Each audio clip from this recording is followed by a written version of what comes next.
ونستغفره ونعوذ بالله من شرور أنفسنا وسيئات أعمالنا من يهده الله فلا مضل له ومن يضلله فلا هادي له وأشهد أن لا إله إلا الله وحده لا شريك له وأشهد أن محمدا عبده ورسوله صلى الله عليه وسلم اللهم صل على محمد وعلى آل محمد كما صليت على إبراهيم وعلى آل إبراهيم إنك حميد مجيد اللهم بارك على محمد وعلى آل محمد كما باركت على إبراهيم وعلى آل إبراهيم إنك حميد مجيد أعوذ بالله من الشيطان الرجيم وبوجهه الكريم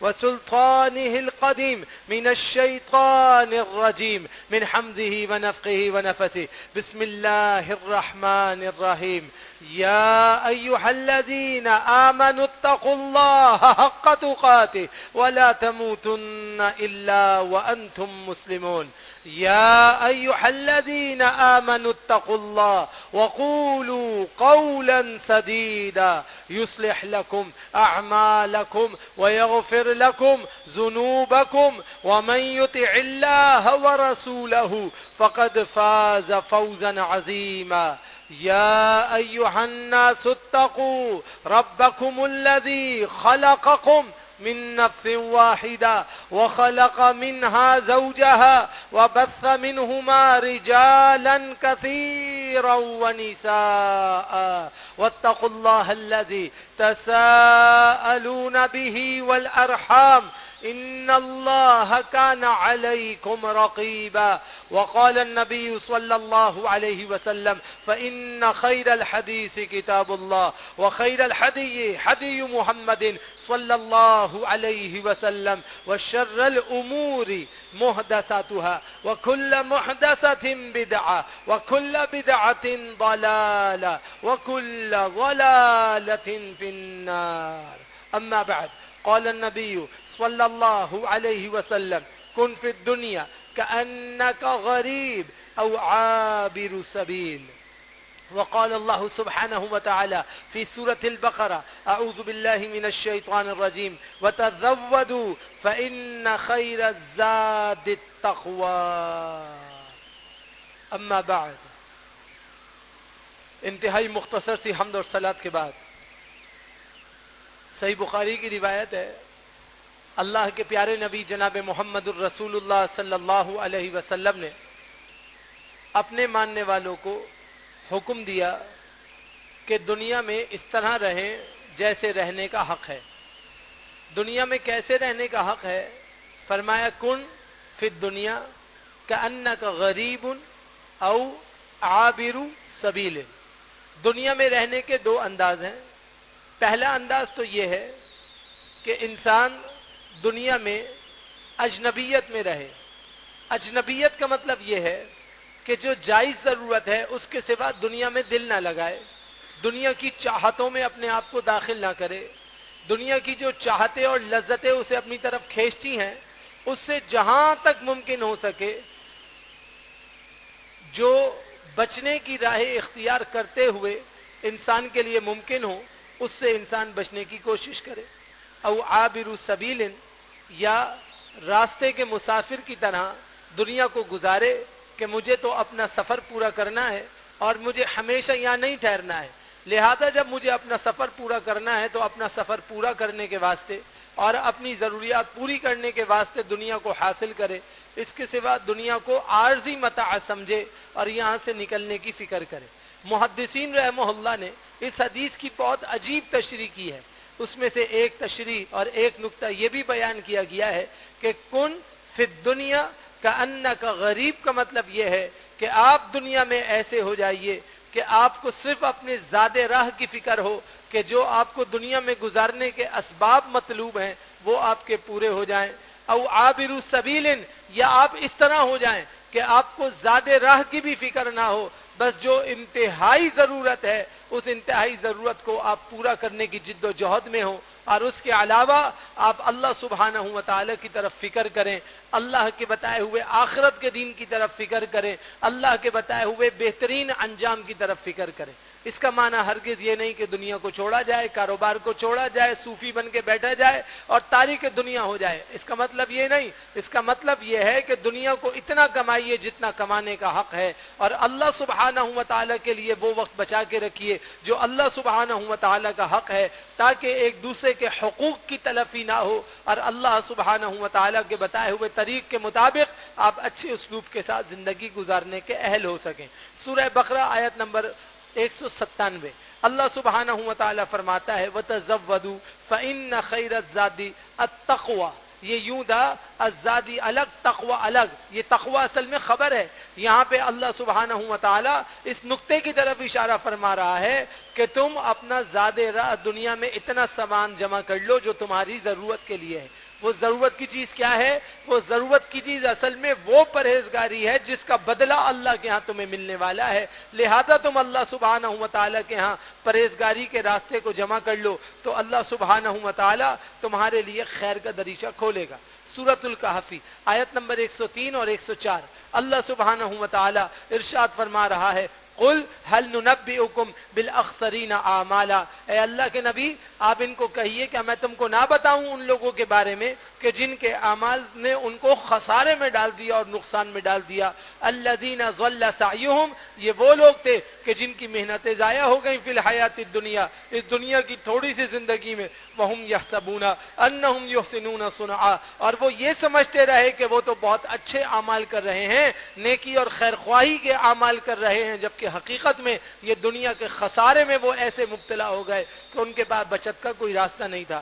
اسی لیے اللہ کے پیارے نبی علیہ الصلوۃ والسلام ارشاد فرما رہے ہیں، سنن ابی داؤد اور سنن ترمذی کے اندر صحیح درجے کے ساتھ موجود ہے، فرمایا کہ قیامت سے قریب ایک بہت بڑا مسئلہ پیدا ہوگا، اور وہ مسئلہ کیا ہوگا؟ وَإِعْجَابُ كُلِّ ذِي رَأْيٍ بِرَأْيِهِ، ہر رائے والا اپنی رائے کو پسند کرے گا اور وہ یہ سمجھے گا جو میں کہہ رہا ہوں وہ صحیح ہے، باقی پوری دنیا غلط ہے۔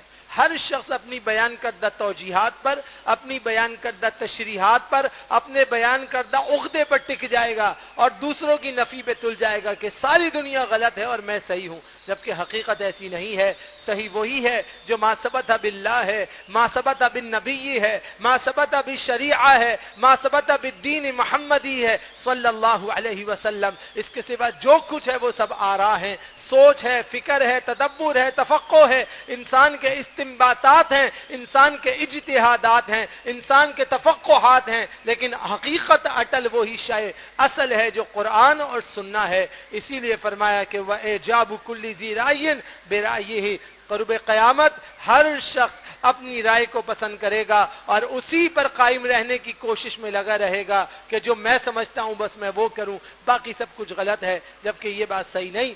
اسی لیے اللہ سبحانہ و تعالی سورۃ النحل آیت نمبر 83 میں، آیت نمبر 43 میں ارشاد فرما رہا ہے، 43 نمبر آیت میں فَاسْأَلُوا أَهْلَ الذِّكْرِ، جب تمہیں پتہ نہ ہو تو تم علم والوں سے پوچھا کرو، ان کنتم لا تعلمون، اگر تمہیں علم نہ ہو، کیونکہ علم ہی اصل ہے اور وہ اصل قرآن اور سنہ ہے۔ جب قرآن اور سنہ والوں سے پوچھا جائے گا تو پھر اللہ سبحانہ و تعالیٰ کے دین میں انسان خسارے سے بچ سکے گا۔ اسی لیے اللہ کے پیارے نبی جناب محمد الرسول اللہ صلی اللہ علیہ وسلم نے جو مسئلہ ارشاد فرما دیا وہ یہی ہے، الذین ان مکناہم فی الارض اقاموا الصلاۃ وآتوا الزکاۃ وامروا بالمعروف ونہوا عن المنکر وللہ عاقبۃ الامور۔ سورہ حج آیت نمبر 41، اللہ کے نبی علیہ الصلوۃ والسلام نے یہ آیت پڑھی اور ارشاد فرمایا کہ دیکھو جب اللہ سبحانہ و تعالی تمہیں زمین میں کوئی حیثیت عطا فرما دینا تو پھر تم نے کیا کرنا ہے؟ اقام الصلاۃ، اللہ کی مرضی کے مطابق نماز کو قائم کرنا ہے، اور کیا کرنا ہے؟ وآتوا الزکاۃ، اللہ کے دیے ہوئے مال کو اللہ کے بتائے ہوئے طریق کے مطابق اللہ کے راستوں میں دینا ہے، وَأَمَرُوا بِالْمَعْرُوفِ، اللہ کے بتائے ہوئے دین کی نشر و اشاعت تبلیغ کے اندر اپنے آپ کو وقف کرتے ہوئے اچھائی کا حکم کرنا ہے، وَنَهَوْا عَنِ الْمُنْكَرِ، اور اللہ نے جس چیز سے منع کیا ہے ان تمام برائیوں سے خود کو روکنا ہے، وَلِلَّهِ عَاقِبَةُ الْأُمُورِ، تم یہ 4 کام کرو، اللہ سے اچھے انجام کی امید رکھو، اللہ سبحانہ و تعالی تمہیں اچھا انجام عطا کرنے والا ہے، اور اللہ رب العالمین تمہارے لیے خیر کے دریچوں کو ارشاد فرمانے والا ہے۔ اسی لیے سورہ بقرہ آیت نمبر 137 اللہ سبحانہ و تعالی فرما رہا ہے فَإِنْ آمَنُوا بِمِثْلِ مَا آمَنْتُمْ بِهِ فَقَدْ اهْتَدَوْا، اگر یہ لوگ ویسا ایمان لے آئے نا جیسا صحابہ اکرام ایمان لائے تھے تو یہ بھی ہدایت یافتہ ہو جائیں، مگر لوگ ہدایت کو قبول کرنے کے بجائے اپنی مرضی اور اپنی مرضی کے حساب سے چلنا پسند کرتے ہیں۔ اسی لیے اللہ کے پیارے نبی جناب محمد الرسول اللہ صلی اللہ علیہ وسلم نے فرمایا، المعجم الاوسط میں امام طبرانی رحمہ اللہ نے ذکر کیا، المتمسک فیہن یومئذ بمثل ما انتم علیہ لہو کاجر 50 منکم، فرمایا فتنوں کے دور میں جب چاروں طرف سے فتنے گھیر لیں گے، اس دور میں جو شخص اللہ کے بتائے ہوئے رستے میں چلے گا، قرآن اور سنت کے دین کو چلے گا، منہج و طریقت شریعہ کو مضبوطی سے تھام لے گا، اس پہ جمع رہے گا جس پر حضرات صحابہ اکرام رضوان اللہ علیہ مجمعین تھے، تو اس کے لیے کیا انعام ہے؟ اسے ایک عمل کے بدلے 50 آدمیوں کے اعمال کے برابر اللہ کے ہاں ثواب ملے گا۔ عمل ایک کرے گا، نیکیاں 50۔ اس قدر اللہ سبحانہ و تعالی اس کا درجہ بلند کرے گا جب ہر سو ہر طرف یہ ہو کہ میں ہر طرف میں کی رٹ لگی ہوئی ہو، وہاں وہ اللہ کی بات کرے، اس کے رسول کی بات کرے، ذاتی اجتہادات کی بات نہ کرے، تو نوعیت کیا ہوگی؟ نوعیت یہ ہوگی کہ وہ 50 آدمیوں کے برابر ثواب کو حاصل کرنے والا بنے گا، اور اللہ سبحانہ و تعالی کے ہاں اتنے بڑے اجر جزیل کا وہ حقدار بن جائے گا۔ اسی لیے اللہ کے نبی علیہ الصلوۃ والسلام سے پوچھا گیا، سنن ترمذی کی روایت ہے کہ اللہ کے رسول یہ بتائیے کہ وہ سب سے بہترین کون سا طبقہ ہے کہ جو جنت کا سب سے زیادہ اہل ہوگا جب لوگ اپنے اپنے حساب میں تقسیم ہونے لگیں گے؟ فرمایا ہم ما انا علیہ و اصحابی، وہ طبقہ ہوگا جس پر میں اور میرے صحابہ ہوں گے، جس پر میں عمل کرتا ہوں اور میرے صحابہ مجھے دیکھ کر عمل کرتے ہیں، جو ان کے طریق کو پکڑ لے گا وہ کامیاب ترین طبقے میں ہوگا، اور اللہ سبحانہ و تعالی کے ہاں اس کا درجہ انتہائی بلند ہو جائے گا۔ اب اسلام کے تو بڑے پیارے محاسنین ہیں، اسی لیے اللہ کہتا ہے کہ تم اسلام کے علاوہ کسی اور کی طرف نہ جاؤ۔ سورہ آل عمران آیت نمبر 83 اللہ سبحانہ و تعالی فرماتا ہے افغیر دین اللہ، کیا تم اللہ کے دین کے علاوہ یبغون کسی اور طرف چل پڑے ہو؟ ارے وَلَهُ أَسْلَمَ مَنْ فِي السَّمَاوَاتِ وَالْأَرْضِ، اللہ ہی کے لیے تو تابع ہیں جو کچھ تمام آسمانوں میں ہیں اور جو تمام زمینوں میں ہیں، طوعاً وکرہا، خوشی سے یا نہ چاہتے ہوئے، وَإِلَيْهِ يُرْجَعُونَ، سب کے سب اللہ کی طرف پلٹائے جائیں گے۔ جب سب اللہ کے تابع ہیں تو تم بھی اللہ کے تابعداری کو قبول کرو، تم بھی اللہ کی مرضی کے موافق ہونے کی کوشش کرو، تم بھی اپنی زندگی کا رنگ ڈھنگ بدلو، تم بھی اپنے اسلوب اور اطوار کو بدلو، تم بھی اپنے اندر ایک تغیر اور تغدر کو پیدا کرو، تاکہ اللہ سبحانہ و تعالی کے ہاں تمہارے لیے بلند و بالا شان ہو، اعلیٰ مقام ہو، اعلیٰ حیثیتیں ہوں، اور اللہ سبحانہ و تعالی کے ہاں تم کامیابی اور کامرانی کے اندر داخل ہو جاؤ۔ اسی لیے اللہ کے پیارے نبی جناب محمد الرسول اللہ صلی اللہ علیہ وسلم نے اس بات کی طرف اشارہ کر دیا کہ جتنے لوگ اعمال صالحہ کی طرف جائیں گے اسی قدر لوگ کامیابی اور کامرانی کی طرف جائیں گے، اور وہ کامیاب اور کامران صرف نہیں ہوں گے بلکہ اللہ سبحانہ و تعالی کے ہاں ان کا درجہ بہت بلند ہوگا۔ جیسے صحیح مسلم کی روایت ہے، جناب معاذ بن جبل رضی اللہ تعالیٰ عنہ حدیث کے راوی ہیں، کہتے ہیں بعثنی رسول اللہ صلی اللہ علیہ وسلم فقال انک تأتی قوما من اہل الکتاب فادعوهم الى الشہادہ اللہ الہ الا اللہ وانی رسول اللہ، معاذ کو بھیجا، معاذ جاؤ یمن کی طرف اور پھر وہاں جا کے تم دیکھو گے تمہاری ملاقات ہوگی ایک ایسی قوم سے جو اہل کتاب ہیں، اپنے آپ کو اہل کتاب کہیں گے مگر اصلاً نہ وہ قرآن پہ ہوں گے، نہ سنت پہ ہوں گے، نہ کتاب پہ ہوں گے، نہ تعلیم پر ہوں گے، نہ تزکیے پہ ہوں گے، نہ توحید پہ ہوں گے، اپنے آپ کو اہل کتاب تو کہیں گے۔ جب تم انہیں اہل کتاب سے ملو تو تم نے کیا کرنا ہے؟ فتوے نہیں لگانے ہیں، فادعوہم الی الشہادۃ اللہ الہ الا اللہ، انہیں اس بات کی طرف بلانے کی کوشش کرنا کہ اللہ کے سوا کوئی معبود نہیں، وانی رسول اللہ اللہ اور میں اللہ کا رسول ہوں، سب سے پہلے انہیں دعوت توحید کی دعوت دینا. فَإِنْهُمْ أَطَاعُوا، اگر وہ تمہاری بات مان لینا، لذالک اس پورے سیناریو میں، فَاعْلَمْهُمْ أَنَّ اللَّهَ افترض عَلَيْهِمْ 5 صلوات، تو ان کو بتانا کہ اللہ سبحانہ و تعالی نے 5 نمازیں ان پر اس طرح مقرر کی ہیں، فی کل یوم و لیلہ، جو ہر دن اور رات میں اللہ کی طرف سے مقرر ہیں. فَإِنْهُمْ أَطَاعُوا لِذَلِكَ، اگر وہ یہ بات بھی مان لے، فَاعْلَمْهُمْ أَنَّ اللَّهَ افترض عَلَيْهِمْ صَدَقَةً، تو بتانا کہ اللہ نے زکاتیں ان کے اوپر فرض کی ہیں، تُؤْخَذُ مِنْ أَغْنِيَائِهِمْ، جو ان کے مالداروں سے لے کر، فَتُرَدُّ فِي فُقَرَائِهِمْ، ان کے ناداروں میں تقسیم کی جائیں گی. فَإِنْهُمْ أَطَاعُوا لِذَلِكَ، اگر وہ یہ بات بھی مان لیں، فَإِيَّاكَ وَكَرَائِمَ أَمْوَالِهِمْ، ان کے معزز مال کو ٹیکس لگا کر قبول کرنا اور کھینچنے سے اپنے آپ کو بچانا. وَاتَّقِ دعوت المظلوم، مظلوم کی بد دعاؤں سے بچنا معاذ، فَإِنَّهُ لَيْسَ بَيْنَهَا وَبَيْنَ اللَّهِ حجاب، اس لیے کہ جب مظلوم اپنے ہاتھوں کو اٹھا کے اللہ سے بد دعا کرتا ہے تو اللہ اور اس کے درمیان کوئی رکاوٹ نہیں رہتی، اللہ سبحانہ و تعالی اس کی دعاؤں کو قبول کر لیتا ہے اور اللہ رب العالمین اس کے لیے خیر کے دریچوں کو فرما دیتا ہے. لہذا انسان کو سب سے زیادہ جس بات کی طرف اشارہ دیا گیا ہے وہ یہ کہ اللہ کی جو نعمت ہے سب سے بڑی توحید ہے، پھر رسالت پہ یقین ہے، پھر آخرت پہ یقین ہے، پھر انسان کے لیے نمازیں ہیں، پھر زکاتیں ہیں، پھر عبادت کے جملہ امور ہیں. اس پر انسان راضی رہے.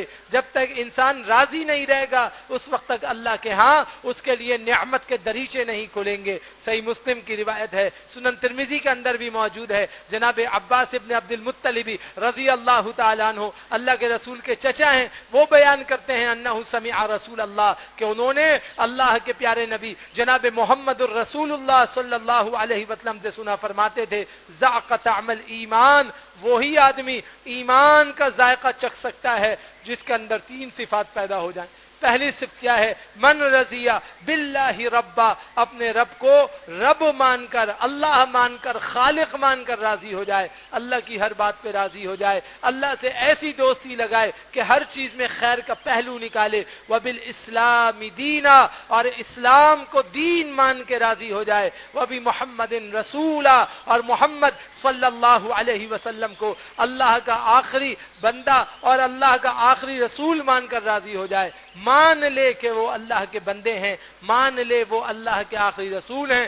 جو شخص اس کے ساتھ راضی ہو گیا اس کو ایمان کا ذائقہ ملے گا. اور جو اس کے ساتھ راضی نہیں ہوا، یہ مسلمان ہونے کے باوجود اسلام میں نکتہ چینی کرتا رہا، اللہ کو رب مان کر غیر اللہ کو اللہ کی صفات سے بلند تر کرتا رہا، رسول اللہ کو رسول مان کر ان کی رسالت سے راضی نامہ نہ کرتا رہا، اور رسالت کے مقابلے میں، وحی کے مقابلے میں، قرآن اور حدیث کے مقابلے میں اپنی مرضی اور منمانی کرتا رہا، تو یاد رکھیے کہ شاید وہ مسلمان تو رہے گا لیکن ایمان کا ذائقہ نہیں چکھ سکے گا. اس کے اندر ایمان کی جو لذتیں ہیں، جو حلاوتیں ہیں، جو امور شریعہ ہیں، اس کے تلذذ سے وہ ہمکنار نہیں ہو سکے گا. سطحی مسلمان رہے گا، اوپر اوپر تیر تیر کے اوپر ہی اوپر نکل جائے گا. اللہ سبحانہ و تعالی نے جو ایمان کی لذتیں رکھی ہیں وہ ان لذتوں کو حاصل نہیں کر سکے گا. اسی لیے اللہ سبحانہ و تعالی نے محاسنین اسلام میں جو دوسری چیز لازم مقرر کی ہے، نمبر 1 اسلام پہ راضی رہیے،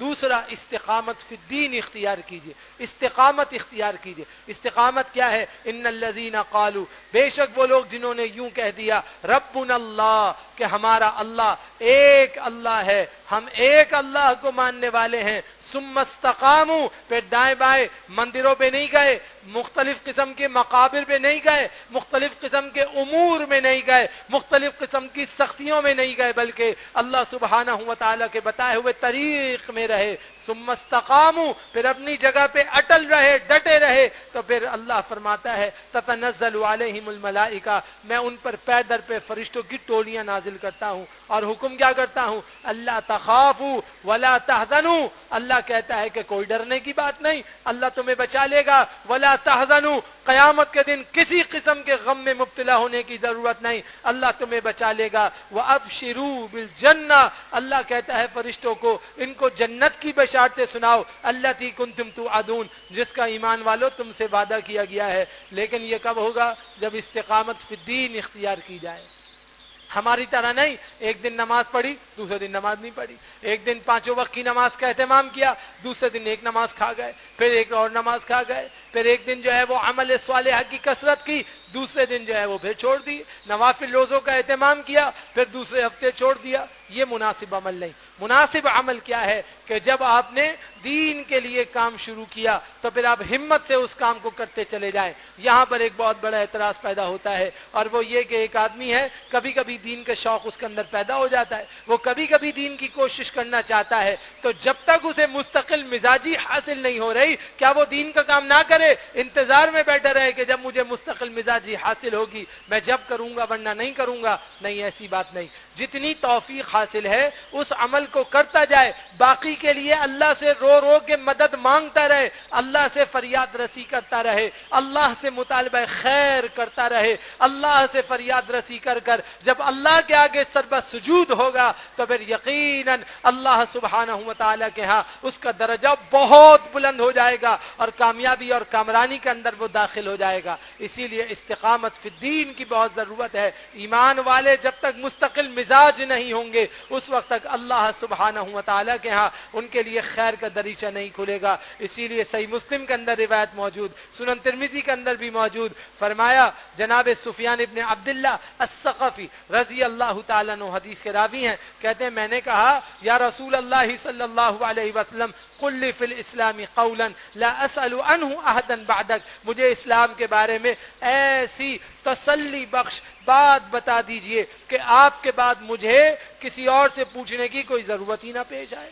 تو ابو اسامہ کی روایت میں بعدکا کے بجائے کیا ہے؟ غیرکا ہے، کہ آپ کے علاوہ مجھے کسی اور سے پوچھنے کی کوئی ضرورت نہ آئے۔ تو نبی صلی اللہ علیہ وسلم نے فرمایا آمنت باللہ ثم استقم، اے میرے پیارے بھائی، اے میرے صحابی، اگر تم چاہتے ہو تمہیں مکمل ایمان کاملیت کے ساتھ، اخلاص کے ساتھ، انتہا کے ساتھ پتہ چل جائے کہ اس کے بعد تمہیں کہیں جانے کی ضرورت نہ پڑے، تو تم کیا کرو؟ تم اپنی زبان سے کہو میں اللہ پر ایمان لے آیا، ثم استقم، پھر اس پہ مستقل مزاجی سے ڈٹ جاؤ، ایمان سے باہر نہیں نکلے۔ جب تم ایمان پہ ڈٹو گے تو یہ مختلف طبقات جو کبھی تمہیں کچھ بنائیں گے، کبھی کچھ بنائیں گے، کبھی تمہیں اسلام سے نکالیں گے، کبھی تمہیں بدعی خرافاتی بنائیں گے، کبھی تم کو فسق و فجور میں داخل کریں گے، تم ان تمام سے بالا تر ہو جاؤ گے اور تم ان تمام سے نکل کر کامیابی اور کامرانی کی طرف آ جاؤ گے، اور اللہ سبحانہ و تعالیٰ کے ہاں تمہارا درجہ بہت بلند ہو جائے گا۔ لہذا فرمایا کہ اس بات کا لحاظ کرو۔ تو اسلام کے خصائل اختیار کرنے میں، اسلام کی خصوصیات اور صفات کو قبول کرنے میں بہت انسان کو فضیلتیں حاصل ہوتی ہیں۔ اسی لیے صحیح مسلم کے اندر اور صحیح بخاری کے اندر روایت موجود ہے، جناب عبداللہ بن عمر رضی اللہ تعالیٰ عنہ حدیث کے راوی ہیں، فرماتے ہیں ان رجلا سأل رسول اللہ صلی اللہ علیہ وسلم، ایک آدمی نے اللہ کے پیارے نبی جناب محمد الرسول اللہ صلی اللہ علیہ وسلم سے سوال کیا ای الاسلام خیر، اے اللہ کے نبی بتا دیجئے اسلام میں سب سے بہترین طبقہ کون سا ہے؟ فرمایا کہ سب سے بہترین عمل یہ ہے تطعم الطعام، کہ تم اللہ کے نیک بندوں کو، فقیروں کو، مساکین کو، ناداروں کو کھانا کھلاؤ، وتقرأ السلام، اور تم سلام کو عام کرو، علی من عرفت ومن لم تعرف، جس کو آپ جانتے ہوں اسے بھی سلام کیجئے، جسے آپ نہیں جانتے ہوں اسے بھی سلام کیجئے، اسلام کے لیے سلام کیجئے، ایمان کے لیے سلام کیجئے، تعلق باللہ جوڑنے کے لیے سلام کیجئے، تو یہ انسان کے لیے کامیابی اور کامرانی کی علامت ہوگی، اور انسان اسی سلسلے میں درجہ اولا کو پانے والا بن جائے گا۔ اسی طرح اللہ کے پیارے نبی علیہ الصلوۃ والسلام فرما رہے ہیں، صحیح مسلم کی روایت ہے، جناب عبداللہ بن عمر ابن عاص رضی اللہ تعالیٰ عنہ حدیث کے راوی ہیں، کہتے ہیں ان رجلا سأل رسول اللہ صلی اللہ علیہ وسلم ای المسلمین خیر، اللہ کے نبی سے پوچھا اللہ کے رسول یہ بتائیں مسلمان تو سبھی اپنے آپ کو کہتے ہیں، مسلمانوں میں سب سے بہترین مسلمان کون ہے؟ فرمایا من سلم المسلمون من لسانہ ویدہ، جو اپنی زبان اور اپنے ہاتھ کو کنٹرول میں رکھے، نہ اپنے ہاتھ سے غلط کام کرے نہ زبان سے غلط کام کرے، وہ شخص مسلمان ہے۔ بات بات میں ہاتھ کا غلط استعمال کرنا، اس کو مار دینا، اس کو دھاڑ دینا، غلط تحریرات کرنا، اور اپنے جسم کے اعضاء سے انسان کے دماغ کے مطابق تلذذ اختیار کرنا، یہ ساری باتیں فضول اور عبث ہیں، ایمان والے کی شان کے خلاف ہیں۔ لہذا ایمان والا ہاتھ سے لکھے گا تو سوچے گا، ہاتھ سے وزن اٹھائے گا تو سوچے گا, کسی کی طرف انگلی بھی بڑھائے گا تو سوچے گا, اشارہ بھی کرے گا تو سوچے گا, زبان کا استعمال کرتے ہوئے سوچے گا کہ میں اس زبان سے صحیح استعمال کر لوں تو میری بچت ہے, اور جب نہیں سوچے گا تو پھر اپنی زبان سے جتنے کلمات کہے گا یہ ساری کی ساری باتیں اس کے لیے وزن بن جائیں گی اور کل قیامت کے دن بوجھ بن کے اس کے سر پہ لاد دی جائیں گی. لہذا انسان کو کیا کرنا ہے؟ من سلم المسلمون من لسانه و یده, جو اپنے ہاتھوں سے اور اپنی زبانوں سے دوسرے مسلمانوں کو محفوظ کرتا ہے وہ تو پکا مومن ہے, اور جو ایسا کام نہیں کرتا وہ حلقہ ایمانیہ کی تلزز میں داخل نہیں ہو سکتا. اسی لیے انس بن مالک رضی اللہ تعالیٰ عنہ حدیث کے راوی ہیں, کہتے ہیں قال رسول اللہ صلی اللہ علیہ وسلم, اللہ کے پیارے نبی علیہ الصلوۃ والسلام نے فرمایا, صحیح بخاری اور صحیح مسلم کی روایت ہے, لا یؤمن احدکم, ارے تم میں سے کوئی شخص جتنے بھی دعوے کر لے وہ مومن ہو ہی نہیں سکتا, کبھی بھی مومن نہیں ہو سکتا, حتی اکون احب الیہ, یہاں تک کہ میں محمد الرسول اللہ صلی اللہ علیہ وسلم اسے سب سے زیادہ محبوب ہوں, من ولدہ و والدہ, اس کی اولاد اور اس کے ماں باپ سے, والناس اجمعین, اور تمام لوگوں سے زیادہ میں محبوب ہوں. محبوب کی مطلب یہ نہیں ہے کہ انسان کہے کہ میرا محبوب اللہ کے نبی ہیں اور میرے محبوب اور میرے محبوب اور میرے محبوب, محبوب محبوب محبوب محبوب کی تسبیحات کرتا رہے, یہ محبوبیت نہیں. محبوبیت یہ ہے کہ ایک طرف اولاد کی بات ہو اور ایک طرف اللہ کے نبی کی بات ہو, ایک طرف والد محترم یا والدہ صاحبہ کی بات ہو یا خاندان کی اجتماعیت کی بات ہو, اور ایک طرف اللہ کے حبیب جناب محمد الرسول اللہ صلی اللہ علیہ وسلم کی بات ہو, تو وہ اللہ کے رسول کی بات کو دیکھ لے, باقی باتوں کو چھوڑ دے, تبھی وہ کامیاب اور کامران ہوگا, اور اگر وہ یہ کام نہیں کرے گا تو وہ کبھی کامیاب اور کامران نہیں ہوگا. لہذا انسان کیا کرے؟ اپنی تمام باتوں میں ترجیح کسے دے؟ اللہ اور اس کے رسول کو دے, رسول اللہ کی بتائی ہوئی تعلیمات کو دے, رسول اللہ کے بتائے ہوئے طریق کو دے, رسول اللہ کے بتائے ہوئے اسلوب کو دے, رسول اللہ کی بتائی ہوئی باتوں کو کھلے عام کرنے والا ہو, تو پھر تو یقیناً وہ کامیاب اور کامران ہوگا, اور اگر وہ ایسا نہیں کرتا تو وہ کامیاب اور کامران نہیں ہوگا. لہذا اس بات کا لحاظ کرے, اس بات کا خیال کرے, جیسے شریعت نے حکم دیا ہے ویسے ویسے قبول کرے, تاکہ اللہ سبحانہ و تعالیٰ کے ہاں وہ خیر خواہی میں داخل ہو جائے. دیکھیے اسلام ایک صرف ریلیجیس اسٹیٹ نہیں, ایک ریلیجیس وے آف لیونگ نہیں, صرف ایک راہ نما یا راہ دستور نہیں, بلکہ اسلام مکمل ایک خیر خواہی کا نام ہے. آپ جب اسلام کو قبول کرتے ہیں تو اندر سے لے کے باہر تک, اوپر سے لے کے نیچے تک, دائیں سے لے کے بائیں تک, ہر طرف آپ کی خیر خواہی عام ہوتی ہے, ہر طرف آپ سے لوگ فائدہ اٹھاتے ہیں. اللہ تعالیٰ آپ کو بابرکت بنا دیتے ہیں, اللہ سبحانہ و تعالیٰ آپ کو باعث شرف بنا دیتے ہیں کہ آپ سے لوگ فائدہ حاصل کرتے ہیں اور آپ دوسروں کو اپنا فائدہ پہنچانے والے بنتے ہیں. اسی لیے تمیم داری رضی اللہ تعالیٰ عنہ ارشاد فرماتے ہیں, سنن ابی داود میں اور صحیح مسلم میں روایت موجود ہے, ان النبی صلی اللہ علیہ وسلم قال, بے شک اللہ کے نبی علیہ السلام نے فرمایا, الدین النصیحہ, ارے دین جو قبول کرے گا اسے بھی نصیحت حاصل ہوگی اور اس سے بھی لوگوں کو نصیحت ملے گی. قلنا لمن, اے اللہ کے نبی کس کس کو نصیحت مل جائے گی؟ فرمایا للہ ولی کتابہ ولی رسولہ ولی ائمۃ المسلمین وعامتہم. ہم نے فرمایا کس کس کے لیے خیر خواہی ہوگی؟ آپ نے فرمایا اللہ تعالیٰ کی طرف خیر خواہی حاصل کرے گا, کتاب کی طرف خیر خواہی حاصل کرے گا, اس کے رسولوں کی طرف خیر خواہی حاصل کرے گا, مسلمانوں کے حکمرانوں کی طرف اور امیروں کی طرف خیر خواہی کرنے والا بنے گا, اور عام مسلمانوں کی طرف خیر خواہی کرنے والا بنے گا. دیکھیے یہ خیر خواہی تو ہے کہ جو کچھ اللہ نے کہا ہے ہمیں وہ سمجھ آ جائے اور ہم اسے قبول کریں, اور یہ خیر خواہی ہے کہ ہم گناہوں سے بچنے والے بن جائیں. جب تک ہم اس کو قبول نہیں کریں گے اللہ سبحانہ و تعالیٰ کے ہاں درجہ بلند نہیں ہوگا. لہذا محاسنین اسلام کو دل سے قبول کیجئے, شریعہ کے مطابق دلوں میں رچائیے بسائیے, تاکہ اللہ سبحانہ و تعالیٰ کے ہاں ہم سب کے لیے عافیت اور خیر کا درجہ حاصل ہو جائے. اللہ سے دعا کرتا ہوں رب ذوالجلال مجھے, آپ کو, ہم سب کو کما حقہ مکمل شریعہ پہ مضبوط عمل کرنے کی توفیق عطا فرمائے. اقول قولی ھذا استغفر اللہ لی ولکم ولسائر المسلمین.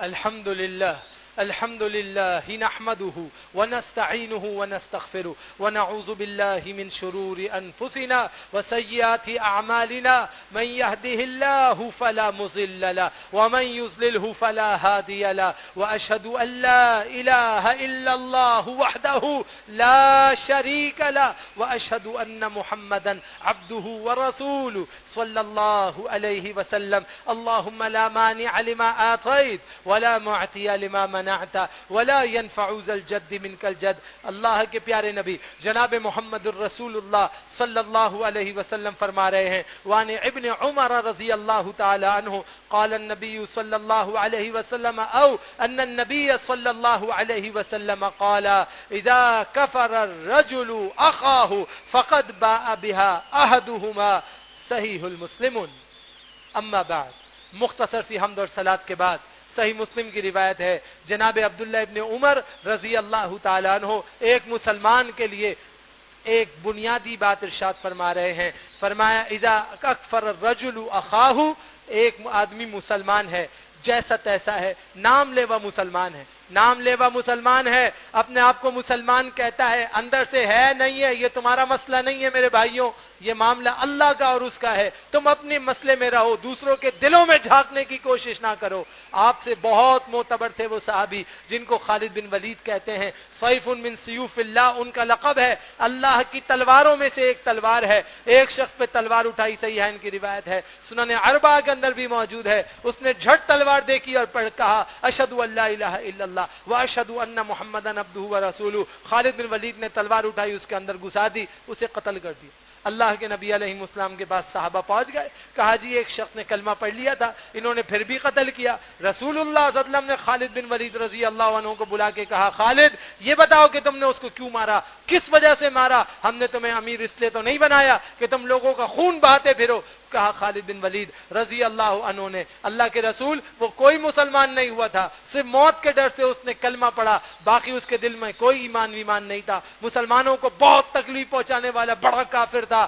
رسول اللہ صلی اللہ علیہ وسلم نے مسئلہ سمجھایا جو امت کے آخری فرد تک کے لیے قائم اور دائم ہے. فرمایا اشققت قلبہ یا خالد، اے خالد تمہیں کس نے بتایا کہ اس نے موت کے ڈر سے کلمہ پڑھا تھا؟ تم نے اس کے دل کو جھانک کر دیکھا تھا، دل میں اندر جا کے دیکھا تھا کہ وہ تمہارے ڈر سے کلمہ پڑھ رہا ہے یا اللہ کی مرضی سے پڑھ رہا ہے؟ تمہارا یہ کام نہیں تھا. جب کلمہ پڑھ لیا تھا کسی بھی وجہ سے پڑھا تھا، آپ اس کو ہاتھ نہیں لگا سکتے تھے، آپ نے اس کو کیسے مارا؟ آپ نے اس کو کیوں قتل کیا؟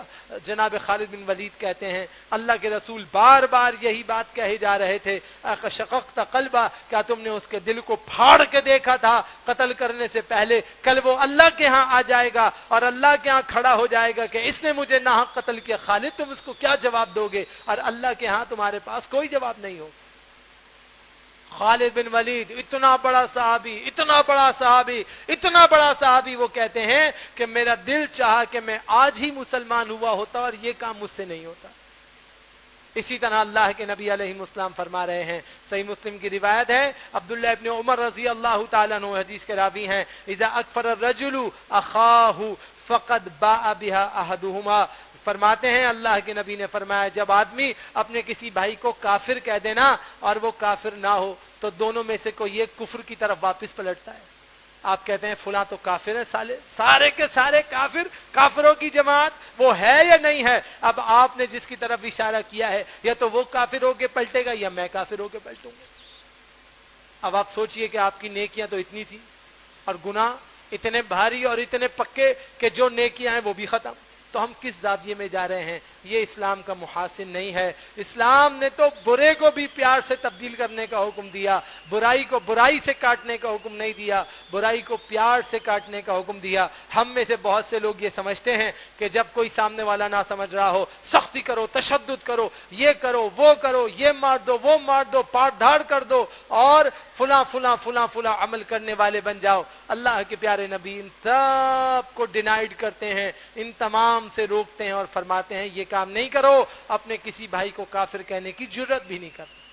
کیوں؟ اس لیے کہ صحیح مسلم کی روایت ہے، عبداللہ ابن مسعود رضی اللہ تعالیٰ عنہ فرماتے ہیں، صحیح بخاری میں بھی یہ اسی طرح الفاظ کے ساتھ موجود ہے، قال رسول اللہ صلی اللہ علیہ وسلم سباب المسلم فسوق، فرمایا مسلمان کو گالی دینا کبیرہ گناہ ہے۔ یہاں تو مسلمان صبح شام ماں بہن کی گالیاں دیتا رہتا ہے، تو ہم جب اتنے کبیرہ گناہ کریں گے، اتنے کریں گے تو پھر دل نے تو مردہ ہونا ہے، ہمارا دل تو مردہ ہو جائے گا، سیاہ ہو جائے گا، ایمان کی روشنی ختم ہو جائے گی، بجھ جائے گا دل، اور گناہ ہوں گے کہ پھر رجوع اللہ کرنے کے بجائے انسان مارا پھرے گا اور اس کے بعد کوئی بچت کا راستہ نہیں ہوگا۔ وَقِتَالُهُ کفر، اور انسان کا قتل کر دینا، کسی مسلمان کو قتل کر دینا کیا ہے؟ کفر کے برابر گناہ ہے۔ تو انسان کو ان تمام باتوں سے بچنے کی ضرورت ہے۔ جب تک انسان ان تمام باتوں سے نہیں بچے گا اللہ سبحانہ و تعالیٰ کی رحمت حاصل نہیں ہوگی۔ چونکہ گزشتہ جمعات تکفیر کے بارے میں اور خوارج کے بارے میں ساری بات چل رہی تھی، اسی لیے میں نے ضروری سمجھا کہ آپ کو اگلا بتا دوں کہ بھائی جب تک ہم سب مل کے احتیاط نہیں کریں گے اس وقت تک کامیابی نہیں ہوگی۔ یہ سب کفر کے فتوے لگانے والے اس وقت آتے ہیں جب ہم خود کمزوری دکھاتے ہیں۔ جب آپ خالی جگہ چھوڑیں گے اور آپ اسپیس دیں گے، وہ لوگ جو بدعقیدہ بدعمل ہیں وہ اس اسپیس کو پر کر لیں گے۔ آپ اپنے آپ کو پختہ رکھیے، ایمان میں مضبوط رہیے، قرآن و سنت کے تابعدار بنے رہیے، قرآن و سنت کے مطابق اعمال صالحہ کو کرنے والے بنے رہیے، تو پھر آپ یقیناً کامیاب بھی رہیں گے اور کامیاب اور کامران بھی رہیں گے۔ اور جب آپ یہ کام نہیں کریں گے تو پھر اللہ سبحانہ و تعالیٰ کی طرف سے آزمائشوں میں داخل ہو جائیں گے۔ لہذا آزمائشوں سے بچنے کے لیے، سختیوں سے بچنے کے لیے، کامیابیوں کو حاصل کرنے کے لیے کیا کریں؟ اعمال صالحہ کریں، خوب اعمال صالحہ کریں، خوب اللہ کی طرف رجوع کریں، خوب اللہ کی طرف دوڑ لگا دیں۔ اسی میں کامیابی اور کامرانی ہے اور اسی میں درجات العلا ہے۔ اور جب انسان اپنے ایمان پہ ڈٹتا ہے تو پتہ ہے کیا حاصل ہوتا ہے؟ جناب عمر بن انبسہ رضی اللہ تعالیٰ عنہ حدیث کے راوی ہیں، صحیح درجے کی روایت ہے مسند امام احمد میں، فرماتے ہیں قلت یا رسول اللہ، میں نے سوال کیا اللہ کے رسول صلی اللہ علیہ وسلم سے، مل ایمان، ایمان کسے کہتے ہیں؟ تو اللہ کے نبی نے دو چیزیں بتائی۔ ایمان اتنی بڑی حدیث نہیں سنائی، دو چیزیں بتائیں، صرف دو، تم یہ دو چیزوں پہ عمل کرو تمہیں ایمان ملے گا۔ اللہ کے نبی علیہ السلام کی صحیح حدیثیں ہیں، الصبر والسماحۃ، فرمایا دو چیزیں ایمان ہیں، نمبر ایک صبر کرو اور نمبر دو سماحت کرو۔ سماحت کسے کہتے ہیں؟ صبر آپ کو پتا ہے، جب بھی کوئی آزمائش آ جائے اللہ کے خاطر اپنے اوپر آپ کیا کریں؟ اللہ پر اعتماد کرتے ہوئے اس سے گزرنے کی کوشش کرتے رہیں، یہ تو صبر ہوتا ہے۔ اور سماحت کیا ہے؟ سماحت یہ ہے کہ آپ ہر ایک کے بارے میں نرم مزاجیت اختیار کرنا سیکھیں۔ میری طرح نہ ہو سخت دل، بد دل، زبان کا پھوڑ، دل سے سخت، دماغ سے سخت۔ سخت لوگوں کے لیے آخرت میں کوئی مقام نہیں۔ نرم مزاجی اختیار کیجئے، نرم مزاجی اختیار کیجئے۔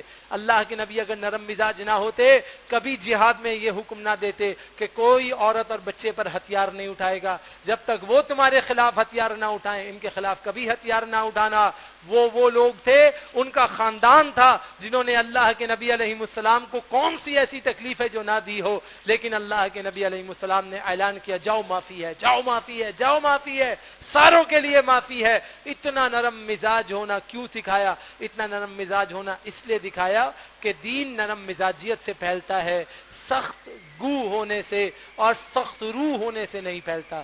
قوانین کی پاسداری اپنی جگہ ہونی چاہیے۔ جناب عمر فاروق، جناب ابو بکر، جناب علی، جناب عثمان رضی اللہ عنہم اجمعین، خلفائے راشدین آپ کے سامنے ہیں، کتنی ان کی سختی اور کس قدر ان کا رعب اور دبدبہ مشہور ہے، لیکن ان سب کا عمل بھی کیا ہے کہ اتنے نرم مزاج کہ جب دین کی بات آئی تو عمر نے اپنی عمریت چھوڑ دی اور اس بات کو قبول کیا۔ اور خلیفہ ابو بکر کی کتنی عاجزی اور انکساری اور رقیق القلبی تھی کہ ام المومنین عائشہ نے اللہ کے نبی علیہ السلام سے کہا کہ لوگ کہتے ہیں اور میں خود گواہی دیتی ہوں کہ آپ کے مصلی پہ ابو بکر کھڑے نہیں ہو سکتے، ارے یہ تو روتے ہی رہتیں گے اور روتے ہی رہتے ہیں، ان کی آواز نہیں آئے گی۔ عمر اس بات کے اہل ہیں اللہ کے رسول کے، آپ انہیں اپنے مصلی پہ کھڑا کریں۔ گواہی دینے والی کون؟ عائشہ صدیقہ ام المومنین۔ گواہی دینے والی کون؟ حفصہ بنت عمر ام المومنین۔ گواہی دینے والی دیگر ازواج۔ اللہ کے نبی علیہ السلام نے ایک بات کہی اور سب کو چپ کرایا، فرمایا خبردار میرے مصلی پہ اگر کوئی میری زندگی میں کھڑا ہوگا تو ابو بکر ہے۔